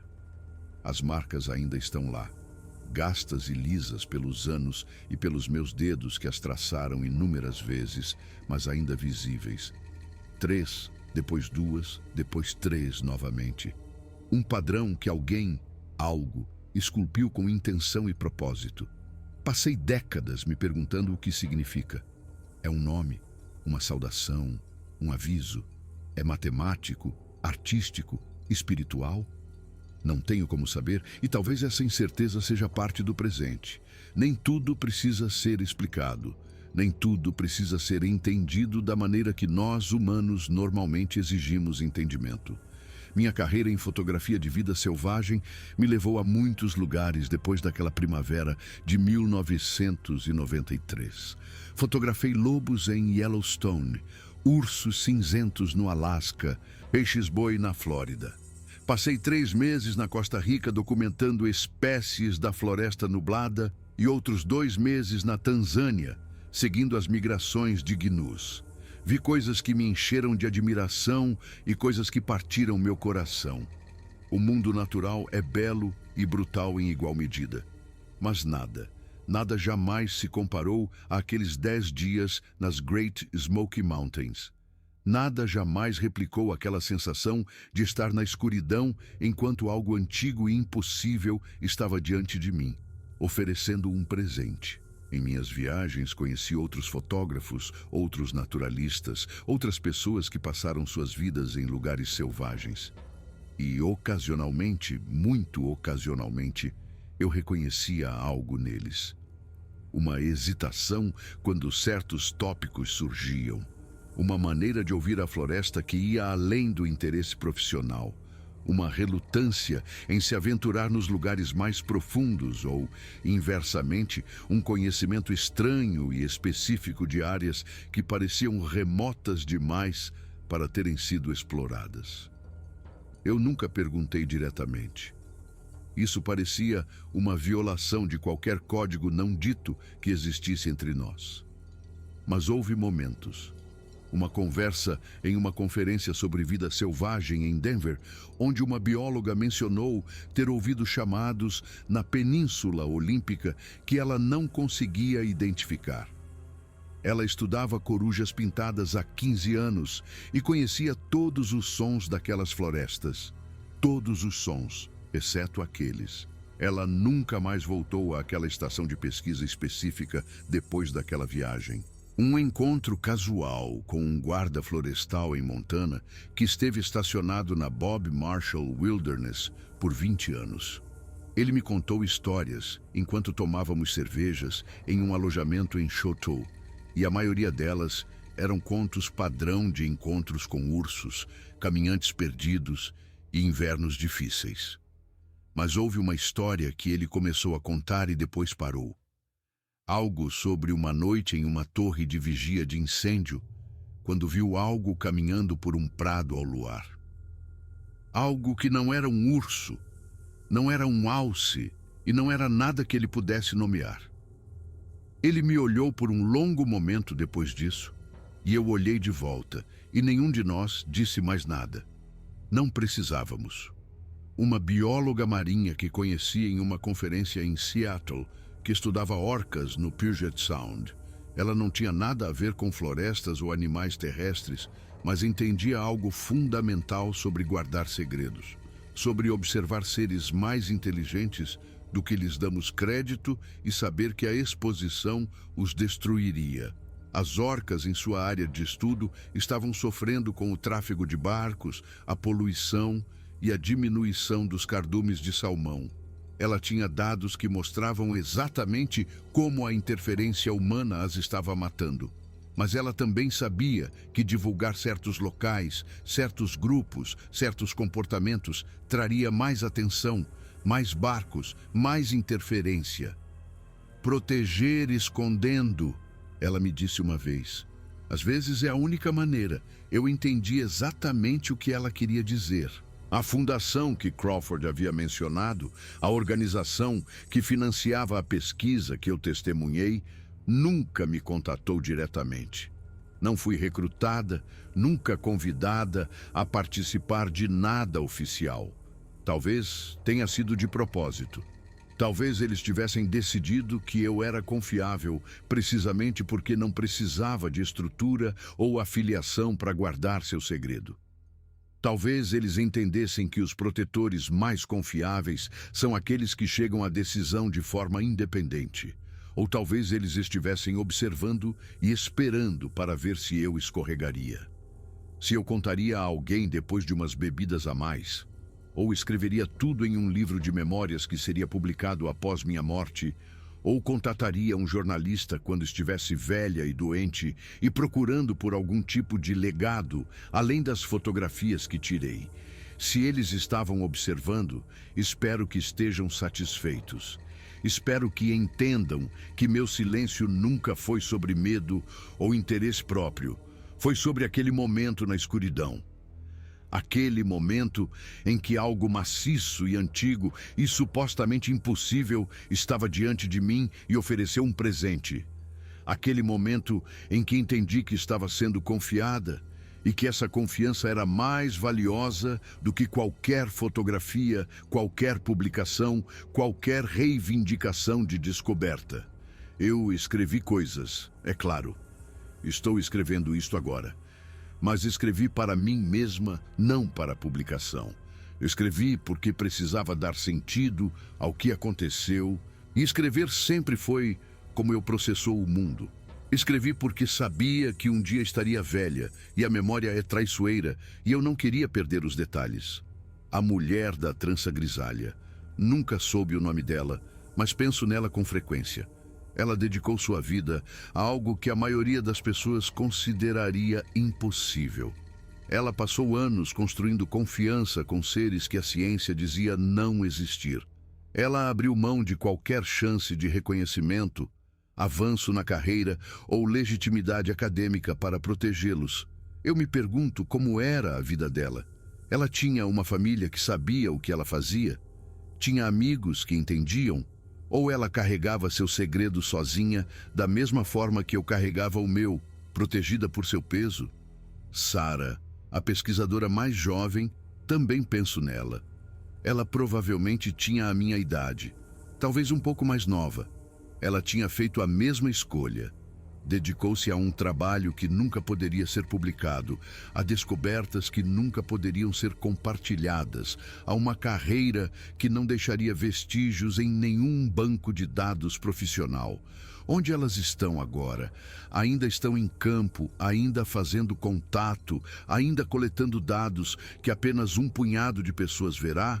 Ou elas eventualmente se aposentaram, passando seu conhecimento para novos pesquisadores que continuariam o trabalho?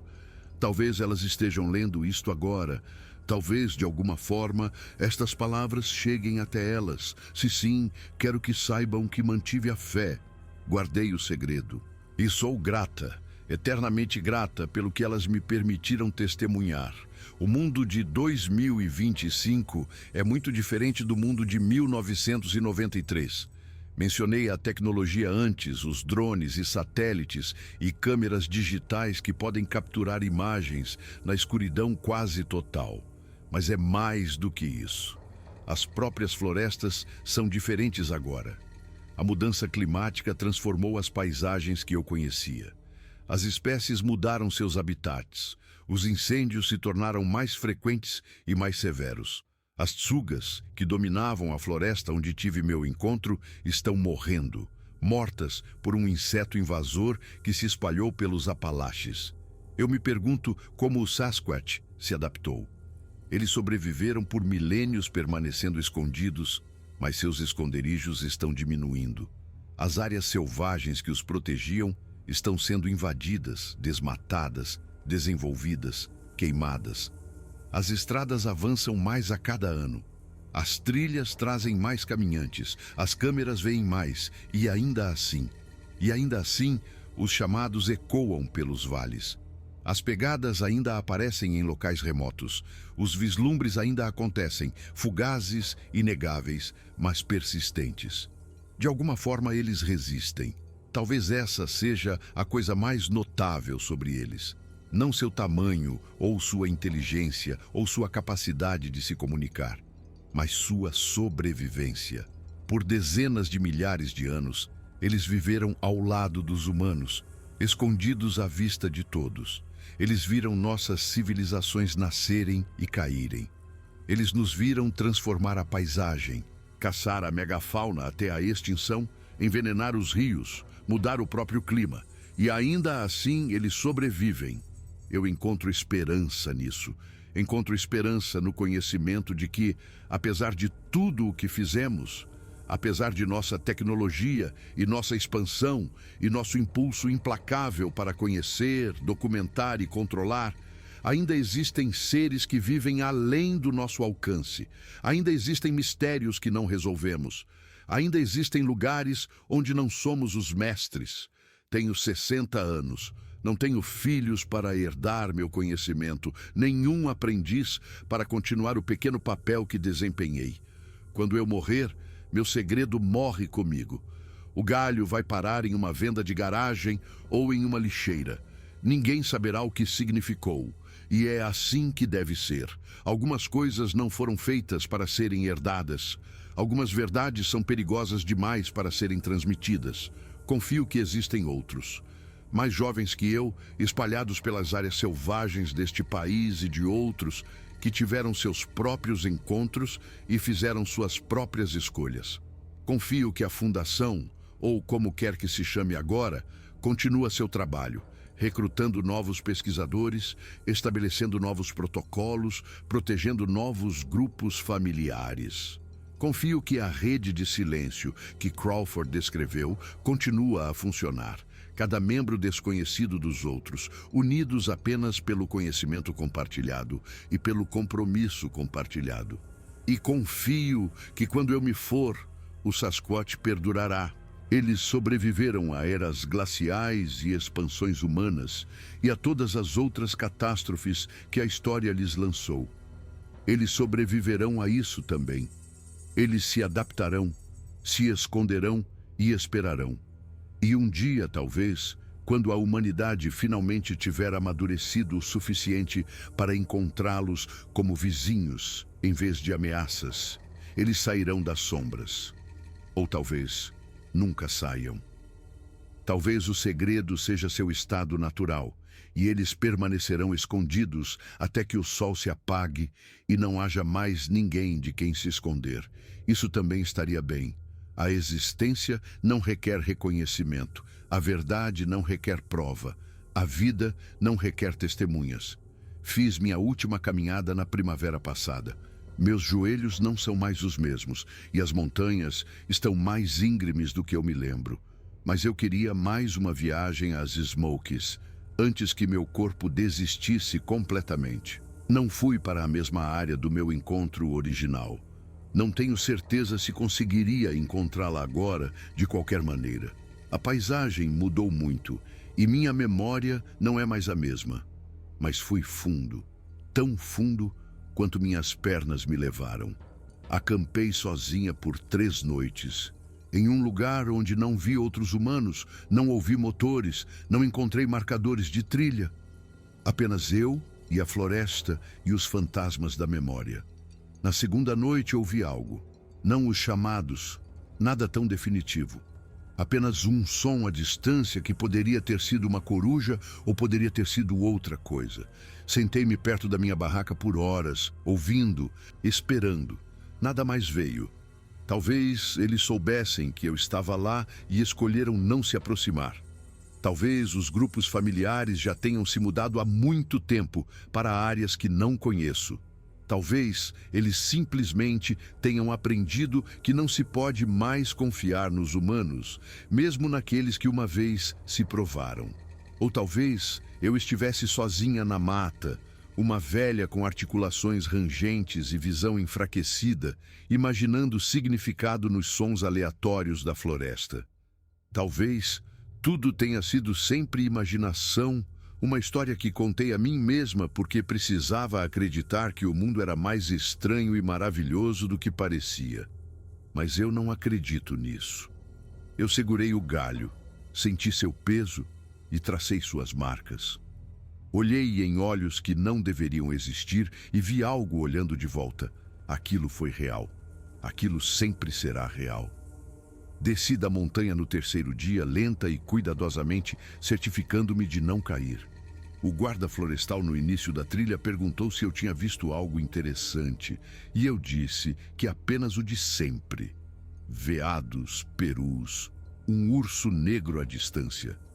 Ele assentiu e me acenou para passar. A viagem para casa levou 6 horas. Parei no Smoky Mountain Diner em Bryson City, embora agora esteja sob nova administração e os biscuits não sejam tão bons quanto costumavam ser. Harold morreu anos atrás. Aprendi com uma garçonete que se lembrava dele. Ataque cardíaco em 2008, mas há uma foto dele na parede atrás do balcão, sorrindo de avental, e eu levantei meu café para ela em um tributo silencioso. Ele sabia de algo, tenho certeza disso agora. Aquele sorriso de quem sabe que ele me deu quando voltei da minha viagem. Aquele comentário sobre a floresta, nos mostrando o que precisamos ver. Ele esteve em Bryson City por 50 anos. Serviu café para caçadores, caminhantes e guardas florestais por toda a vida. Ele deve ter ouvido as histórias, talvez até tido um encontro próprio. Gostaria de ter perguntado a ele. Gostaria de ter confiado nele o suficiente para compartilhar o que vi, mas não o fiz. E agora é tarde demais. Mais um guardião de segredos se foi, mais um elo da corrente quebrado. Estou escrevendo isto em novembro, enquanto as folhas caem e as noites ficam frias. Pela minha janela, posso ver as montanhas distantes, azuis e nebulosas no horizonte. Em algum lugar lá em cima, nos lugares profundos, eles estão se preparando para o inverno. Juntando comida, encontrando abrigo, contando histórias para seus jovens em uma língua que nenhum humano jamais entendeu. Espero que estejam bem. Espero que estejam seguros. Espero que se lembrem de mim, a mulher que observou e depois foi embora, que recebeu um presente e nunca traiu a confiança. Esta é a minha história. É incompleta e imperfeita, cheia de lacunas e incertezas. Há tanto que não sei e nunca saberei, mas é a verdade, da melhor forma que posso contá-la. Eu a carreguei sozinha por 32 anos. Agora estou a colocando no papel, não para publicação, não para prova, não para glória, apenas para registro, apenas para que em algum lugar, de alguma forma, haja um testamento do que testemunhei. Se você está lendo isto, quem quer que seja, peço apenas uma coisa. Se você algum dia tiver seu próprio encontro, se algum dia vir algo impossível na natureza selvagem profunda, pense cuidadosamente sobre o que você faz com esse conhecimento. Pense nas criaturas em si, em seu direito de existir sem serem perturbadas. Pense nas pessoas que dedicaram suas vidas para protegê-las. Pense nas consequências da exposição, nos circos, nas câmeras e nos caçadores que desceriam. E então faça sua escolha. Não posso lhe dizer o que é certo. Só posso lhe dizer o que eu escolhi e por quê e como vivi com essa escolha desde então. O galho está na minha prateleira. As marcas ainda estão lá. 3, depois 2, depois 3 novamente. E em algum lugar nas montanhas, os chamados ecoam pelos vales. Isso é tudo o que tenho a dizer. O